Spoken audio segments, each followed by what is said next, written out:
No, we're running short on time, so I'm going to have to cut it short. But let me please introduce to the podium my teammate in the District of Bordentown and my friend, number 3 on your ballot, Mr. Osborne, Ozzy Borden.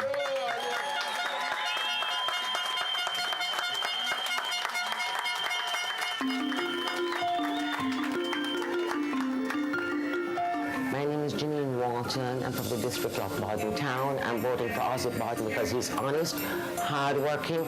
He works for the people of the Cayman Islands, especially Bordentown. Ozzy's qualities are honesty, integrity, hard work, dedication, and he does everything that he needs to do for the District of Bordentown and for the people of the Cayman Islands. Thank you. Good evening. Special welcome to our viewing audience. And wow, what a sight. What a sight. So good to see you all. Thank you all for coming out of your comfortable homes and spending tonight with us.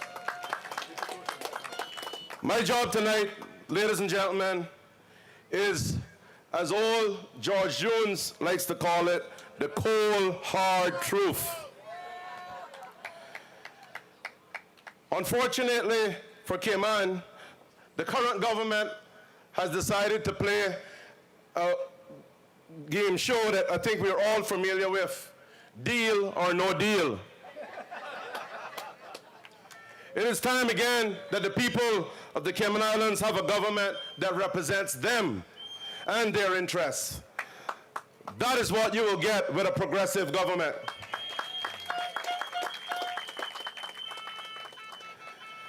This is what Cayman needs right now, folks. It is very, very, very uncertain times and a lot of hardship, and for some reason, the past leaders of the last 4 years just don't seem to get it. We need to change the direction that the good ship Cayman is heading, because, like somebody said, she'll be on the rocks and you'll be painting her bottom soon. The future of Cayman should not revolve around one man, one ringmaster, one puppet master. That's what we've had. Obviously, a man who is corrupt. Arlen, I'm not afraid to say it. A man who does not have your interests or the Cayman Islands at heart, but those of his cronies and the deal makers. The headlines for the Cayman Islands should be about the #1 tourist destination that we could be. It should be about the strides we are making in employment for our people. It should be about the quality of life of our people. It should be about the wonderful educational system we have. But instead, we wake up each day to hear about the ineptitude of the UDP and the PNA, one dog puppet. Don't make no mistake. Don't make no mistake. UDP to the bone. If they were not, they would have stepped away, not 6 months before the election, but a long time before. Alden McLaughlin could never do that to Osborne Borden. Never in a million years. And he's my good friend. He wouldn't do it. We wake up with the headlines that Mr. Bush is being charged with misconduct in public office and breaches of trust. The charges are just another step in a whole heap of missteps. We must walk away, folks, from corruption, from these ongoing investigations that take away from doing the work that government should be doing. These distractions should not go past May 22nd. And folks, you have a say in that. It is time to restore pride in the Cayman Islands. By the elimination of the UDP and its cronies, you will restore that pride. Poor governance is not a symptom of one man's leadership. It is a problem with the entire group. The man did not do it on his own. He had a lot of support. And he still has that support if you elect certain people. Not least those who are running under the UD banner in Borden Town, along with those who call themselves Please Not Again. They have spent the last 4 years taxing the middle class of this country to death. And that is why we have the hardship that we have now, folks. Don't make no mistake about it. The amount of increase of pressure upon the middle class in this country, you see the businesses closing, you see the people hurting, you hear the stories of no CUC, no water, no food in the fridge. If you are living in the Cayman Islands, you are hearing this now, the first time in our history. Caymanians, I ask you today, and on May 22nd, don't believe the false promises that you're going to hear coming out of their mouths over this election campaign. There's time for change, folks. I'm from Borden Town, and I was called back, encouraged to run because I have seen how my district has suffered under a lack of representation in the last 4 years. There are people who have allowed the premier to do what he did with no checks, no balances, no pride of leadership, and now they're asking you and they're telling you what great leaders they have been for the past 4 years. We must end this tonight, starting tonight.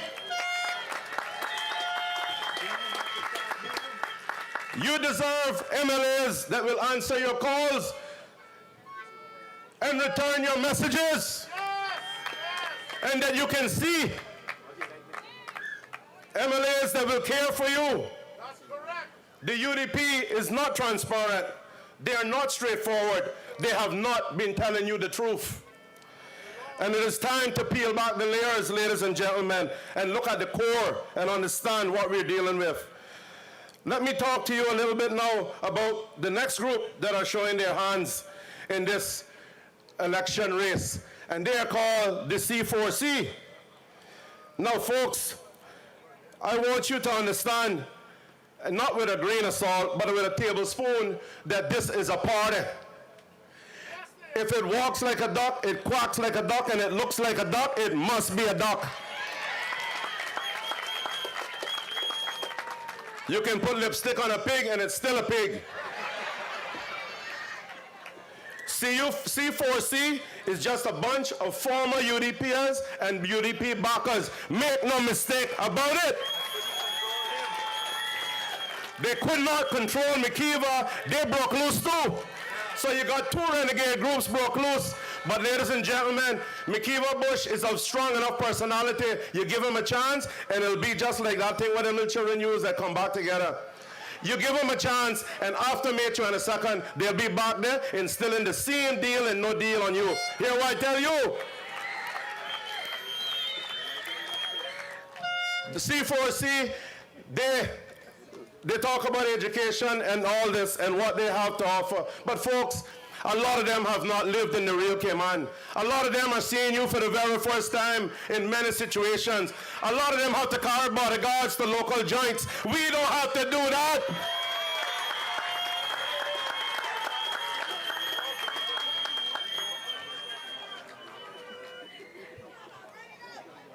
They want your vote, but they offer you no solutions. You've heard the leader talk about the fact that independence and the fact that it takes a team to perform. Are they going to sit back and also become victims of the puppeteer? Are they going to sit back there? They have no structure. And they're going to sit back there and somebody's going to pull their strings and suddenly they're going to emerge as your leaders? I don't think so. I do not think so, folks. So, folks, let me tell you something tonight. It's time for a fresh start.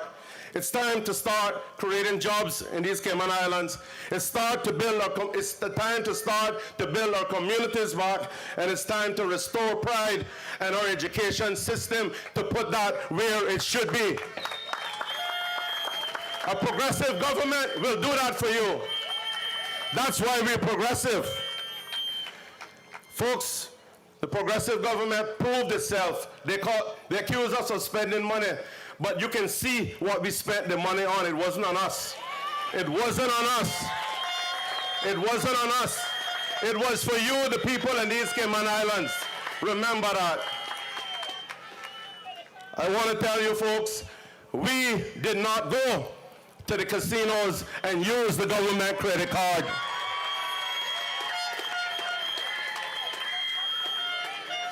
We will form the next government with your help. And I want to say to you, ladies and gentlemen, remember number 3 for BT, Osborne Borden. Help is on the way. One more time. I have a great team with me in Borden Town, and we have a great team in the Progressives.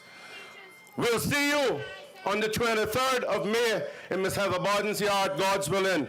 God bless these Cayman Islands, and God bless each and every one of you. 23rd of April, sorry, not the 23rd of May. Don't go there then. Thank you.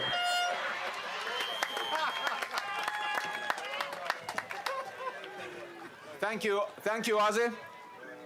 Moses Croconnell from Cayman Brac and Little Cayman. Show your love for Moses.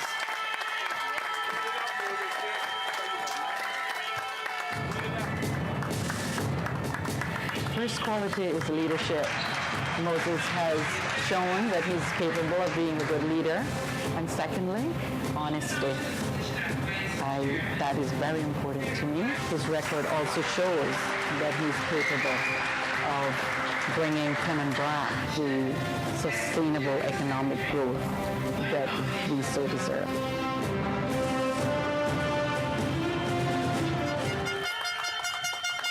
Good evening, Cayman. Good evening, Cayman Brac. And good evening, Little Cayman. Boy, there's a lot of Brackers here tonight. Good to see you. Tonight is about what this election is, why this election is so important, and how you make the difference. The challenges of the next government are large. The issue of good jobs and the cost of living must be tackled. The current economic situation in our islands is a direct result of the failed policies of the last 4 years. And it leaves us in a tough position with a lot of work to do. Increased fees, taxes have hurt families and businesses who are struggling to make ends meet. The endless charges of corruption were not only a distraction from governing, but they frightened investors that it would have brought good jobs to these shores.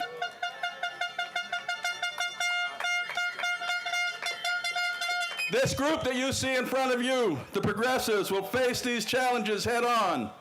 We will restore confidence and integrity in our government. We have proven to the Caymanian people and the international community that the Progressives are honest, law-abiding representatives of the people.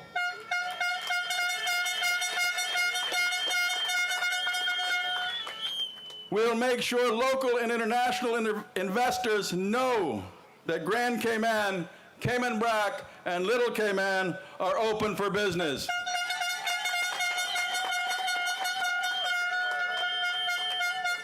The Progressives will welcome investment and create jobs. Bringing stability and economic prosperity also requires that we get government costs under control. Nobody wants to talk about the elephant in the room, but we have to. Let us understand first how important the public sector is to this country. I've heard other candidates and people say, we just need to reduce the number of civil servants. Well, I stand here tonight and tell you that's wrong. The Progressives say we must make the civil service more efficient, but no one should lose his or her job. We will manage the size of government through natural attrition and retirement. Making government more efficient means working smarter. Every day, I see good people working hard, processing unnecessary paperwork. I see redundancies across different departments. We need to eliminate the waste, streamline processes, and empower our civil servants.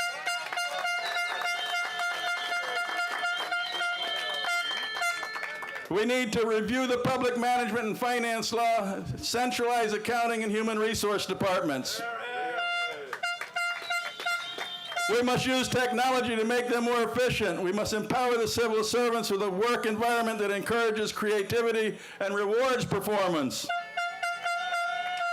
We must give them tools and the training to allow them to become the model of efficiency. But clearly understand, one of the reasons our civil service appears larger is because the policies of the last 4 years have shrunk our economy and it's a lot smaller. I believe we can provide world-class government services that will help the private sector attract more clients and encourage high-quality investors to our shores.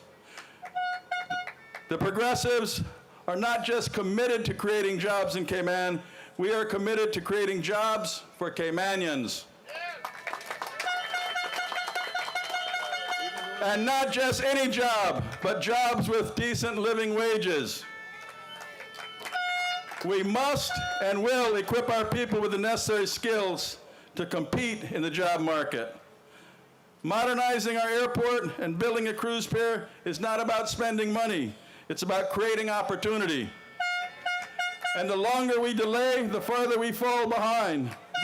Visitors have a choice of where to go. Let's give them the reason to come to the Cayman Islands. By using best practice, we will develop the cruise piers. An upgraded port will drive the revitalization of Georgetown, and the progressives are committed to a thriving downtown as a center of cultural and community activity for tourists and locals alike. Creating jobs for Caymanians. In addition, there must be greater focus